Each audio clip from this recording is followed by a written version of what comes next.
Hey, what's up guys, you got Crave here with a quick review of Ducky One 3 SF, which was recently released. Now, specifically, this is the DayBreak color scheme with the 65% layout. They do have other themes for the 3 series, but I think the DayBreak is the most appealing for me at the moment. I'm hoping they come up with other schemes like their Blackout or Mecha Mini from their older series.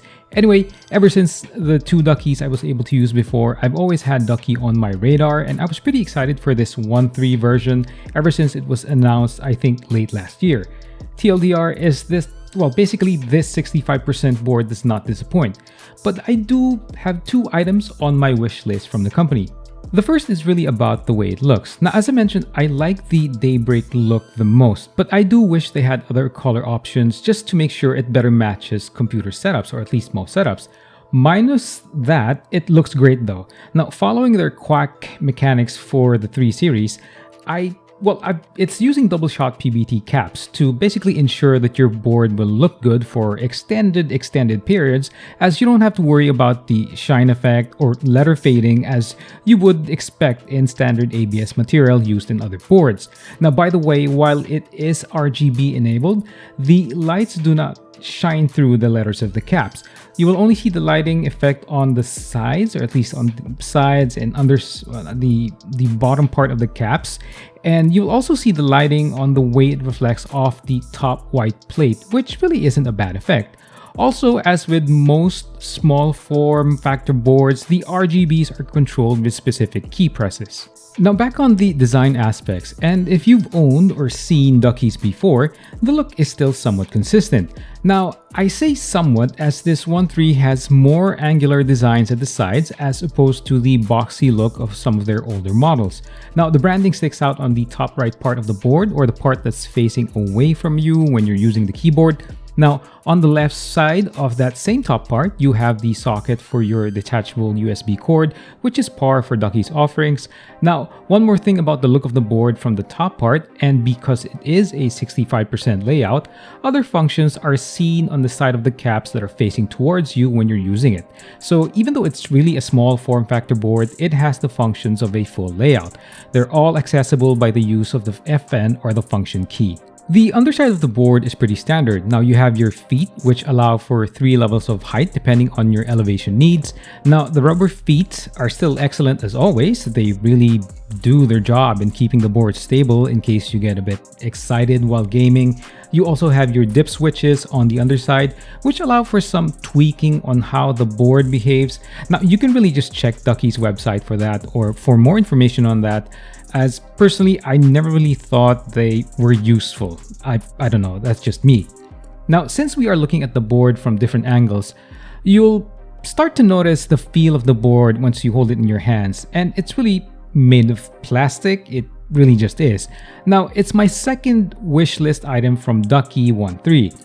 That they basically have a lineup that will be like their Mecha series, which has a more aluminum feel. Mind you, I don't mean to say that the 1.3 is flimsy. It's not, but a stronger frame is always better in my opinion.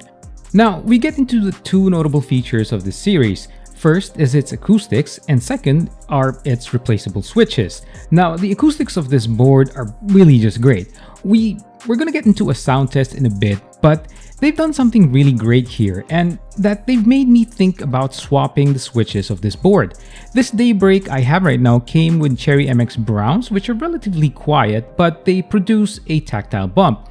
Now, the acoustics of the 1.3 was just so impressive compared to the other Ducky with Browns we have here at home that it made me think about what it would be like if I swapped them out with Blues.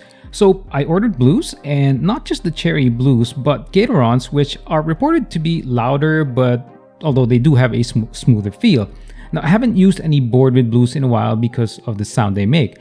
I don't hate the sound, but they can be annoying for others, or it can be distracting in a call. So I swapped out the switches, and I have to say, I've always been into pre-built boards as it's less fuss, but it does limit your options in case there is an aspect you don't like about a particular brand. Now, I'm used to swapping out caps, but the switches are different, as the puller that came with this 1.3 felt a bit tougher to squeeze, so I'm not sure if that's how it really works. But compared to the cap puller, Yeah, it was just a bit tougher to handle. Anyway, let's hear what they sound like.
So yeah, a very noticeable variation between the 1-2 whiteboard with browns compared to the 1-3 DayBreak browns. Now I really like this 1-3 better, and the blue swap out I think it sounds okay, although I don't have any other keyboards with blues for a point of comparison. Now in terms of the improvement in acoustics, I think one of the main reasons for the improvement is really just the additional layer of dampening foam type material sandwiched between the top plate, the white top plate, and the base of the keyboard. In this DayBreak version, it's the yellow lining you see when you pull out the switches. It really has made a difference as evidenced by the sound test. It really just isolates the sound of the switches you'll be using. So overall, I really like what Ducky has done here, but they can still offer more options by way of color choices and board material. Other than those two wishlist items, they have a really great successor to the 1-2 series. It has someone like me who only goes for pre-builds to try out switch swapping and increase my appreciation for mechanical keyboards, feel, and sounds. So thanks for watching, guys. Talk to you soon.